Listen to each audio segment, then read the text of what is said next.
Hello students, welcome to my YouTube channel. Students, आज हम discuss करेंगे फ्री रेडिकल्स के बारे में कि फ्री रेडिकल्स क्या होते हैं, इनकी डेफिनेशन को देखेंगे, इनकी रिप्रेजेंटेशन को देखेंगे और फॉर्मेशन ऑफ फ्री रेडिकल्स के फ्री रेडिकल्स बनते कैसे हैं, और लास्ट पे हम इनकी एग्जांपल्स को डिस्कस करेंगे। फर्स्ट पे हम फ्री रेडिकल्स की डेफिनेशन को देख लेते हैं। फ्री रेडिकल डेफिनेशन अगर देखें तो फ्री रेडिकल डेफिनेशन है, फ्री रेडिकल्स आर एटम्स और group of atoms possessing odd number of unpaired electron. Free radical उन ऐसे एटम और ग्रुप ऑफ एटम को कहते हैं जिनके पास odd number of unpaired electron हो, means 1 3 5 7 9 means unpaired odd number electron हो, उनको हम फ्री रेडिकल्स कहते हैं। अगर किसी एटम के पास 1 इलेक्ट्रॉन है, उसके पास अनपेयर्ड ओड नंबर इलेक्ट्रॉन है, तो उसको हम फ्री रेडिकल कहेंगे। अगर किसी के पास 3 हैं तो उसको भी हम फ्री रेडिकल कहेंगे क्योंकि उसमें अनपेयर्ड इलेक्ट्रॉन है। इसी तरह के पास 7 है तो उसको भी हम फ्री रेडिकल कहेंगे। नेक्स्ट स्टूडेंट्स, हम देख लेते हैं representation of free radicals. Free radicals are represented by putting a dot over the symbol of an element. हम फ्री रेडिकल रिप्रेजेंट कैसे करते हैं कि उस एलिमेंट के सिंबल पर हम डॉट को पुट कर देते हैं, तब उसको हम फ्री रेडिकल कहते हैं। अगर मैं कहता हूँ हाइड्रोजन है तो हम उसके ऊपर जब डॉट पुट कर देंगे तो वो एक फ्री रेडिकल बन जाएगा। और अगर मैं कहता हूँ क्लोरीन है तो उसके ऊपर हम एक डॉट पुट कर दें तो ये भी एक फ्री रेडिकल बन जाएगा। फर्दर स्टूडेंट्स, हम फॉर्मेशन ऑफ फ्री रेडिकल्स को देख लेते हैं कि फ्री रेडिकल्स बनते कैसे हैं। Free radicals are generated by the homolytic breakage of the bonds between two atoms when the absorbed heat or light energy fall on that atom. It's mean free radical homolytic breakage से बनते हैं। homolytic breakage क्या होता है? homo mean same, lytic mean breakage.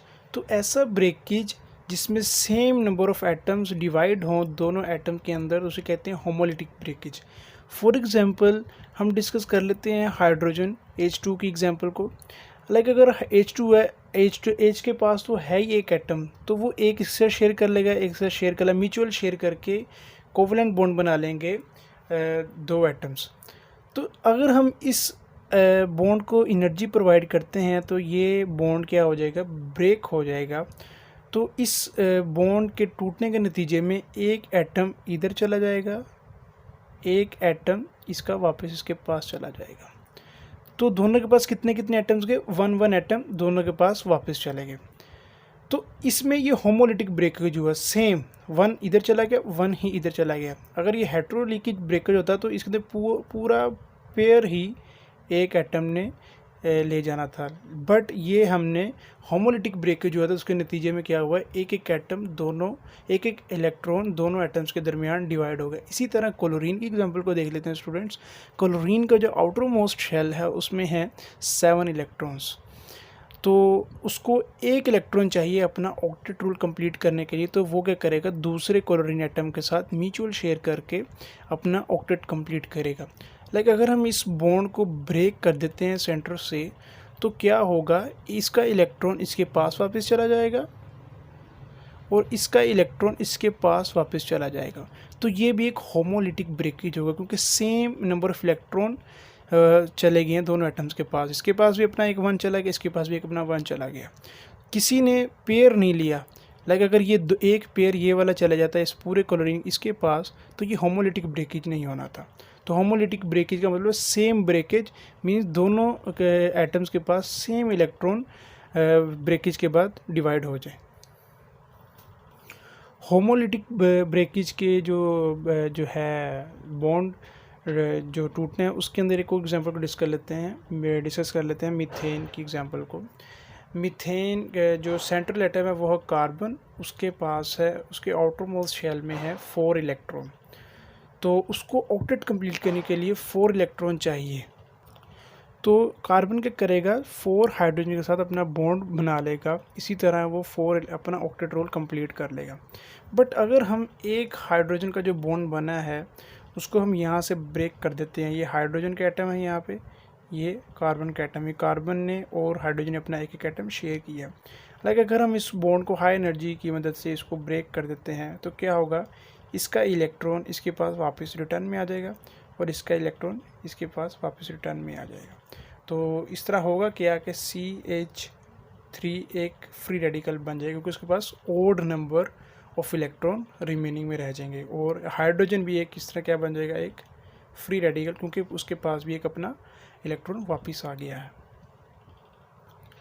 Students last पे हम reactivity of free radicals को discuss कर लेते हैं।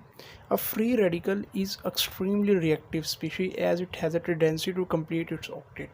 इसका मतलब ये है कि फ्री रेडिकल के अंदर unpaired number of electron present होते हैं तो उसको अपना ऑक्टेट रूल कंप्लीट करना होता है। तो कोई भी एटम अपना ऑक्टेट रूल कंप्लीट करने के लिए एक्सट्रीमली रिएक्टिव हो सकती है। लाइक अगर हाइड्रोजन है, हाइड्रोजन अगर अपना हाइड्रोजन का बॉन्ड टूटता है होमोलिटिक ब्रेकेज की वजह से तो एक एटम इसके पास वापस आ जाएगा, तो ये बन जाएगा, ये एक रेडिकल फ्री रेडिकल बन जाएगा, एक फ्री रेडिकल ये बन जाएगा। तो ये हाईली रिएक्टिव है क्योंकि इसके पास इसका ऑक्टेट या डुप्लेट रूल कंप्लीट नहीं है, तो ये एक्सट्रीमली रिएक्टिव होगा। Same as it is chlorine की एग्जांपल में होगा। क्लोरीन का जब होमोलिटिक ब्रेकेज होगा तो क्या होगा, इसका एक इलेक्ट्रॉन इसके पास वापस आ जाएगा, इसका एक इलेक्ट्रॉन इसके पास वापस आ जाएगा। एज अ रिजल्ट क्लोरीन एक फ्री रेडिकल बन जाएगा। तो अब क्लोरीन और हाइड्रोजन एक्सट्रीमली रिएक्टिव हैं, तो ये क्या करेंगे, एक बॉन्ड बना लेंगे HCl हाइड्रोक्लोरिक एसिड का।